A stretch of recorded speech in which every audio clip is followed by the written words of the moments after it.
Good morning. Excuse me while I just remove the remains of a croissant from my facial orifice. All right.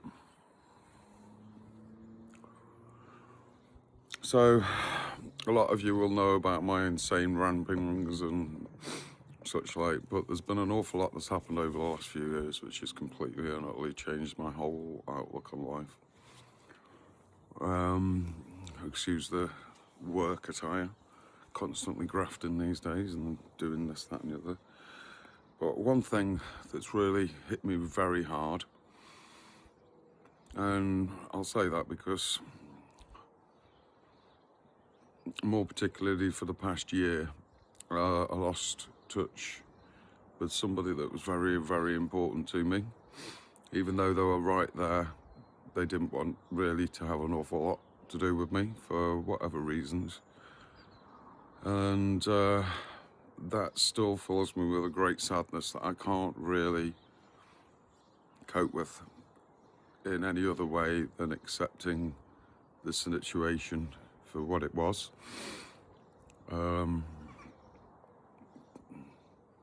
Alcoholism is a horrible disease, which is what it is, but it also changes the very fabric of who we are. And with that, it doesn't change how we perceive the people that these people once were. There's a man who I had a great deal of love for all my life. He was a friend of my late father's, who obviously passed away 27 years ago. And he was also the partner of my mum for nearly 40 years. And his name was Paul Hammond Sample. Now, I may well up, and I don't quite, honestly, don't care, because I love that man in a different kind of way, because he was a clever man, a creative man, a kind man, and he was also had a very massive impact on the way that I perceived the world, and he also the very reason why I became a motorcyclist. So I just want to read this poem that I wrote a while back. I've shared it with his son, Robert, and Rob's feedback was very good. But I just want to read it out because it's, you know, he was an important man to me. So the poem is called Paul. When I was a boy, there was a man as tall could be, who was blessed with an infinite amount of artistic creativity. He drew the world, he drew his thoughts. His style was quite unique, and every biker knew his name when OGRI was at his peak. But Paul was so much more than that. A Yorkshireman by birth, he had the best of stories, which were always filled with mirth. His love of nature was legendary. He always fed the birds. But woe betide the wicked tree rats, those stealing little turds. And when he lived out yonder, out in the rolling fields, the badgers visited at night, and did so for years and years, because nothing would ever go to waste. If he could help them, he would.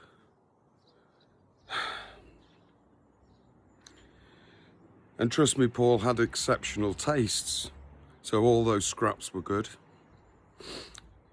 And often when I would visit, I would get some sage advice. Germaline, get rid. Don't drink your scotch with ice. As I say, his stories were always filled with mirth. I fondly remember them all, and he would tell them time and time again, but of them you would never bore. And when the children came along, his heart would fill with joy.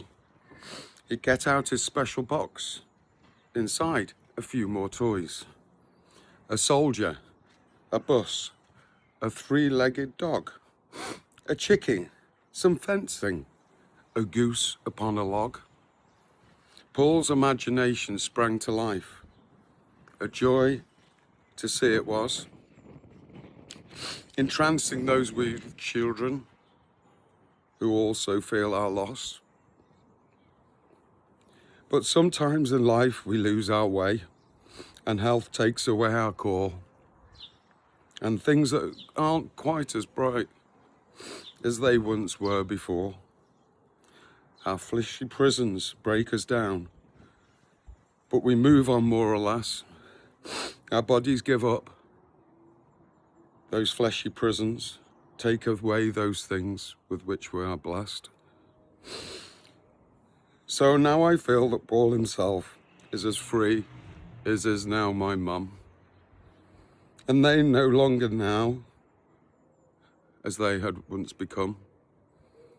They are free around us all, back to the things that they did love.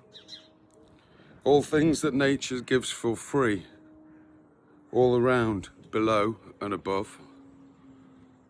The earth, the planets, the creatures, the sun, the sky, the sea.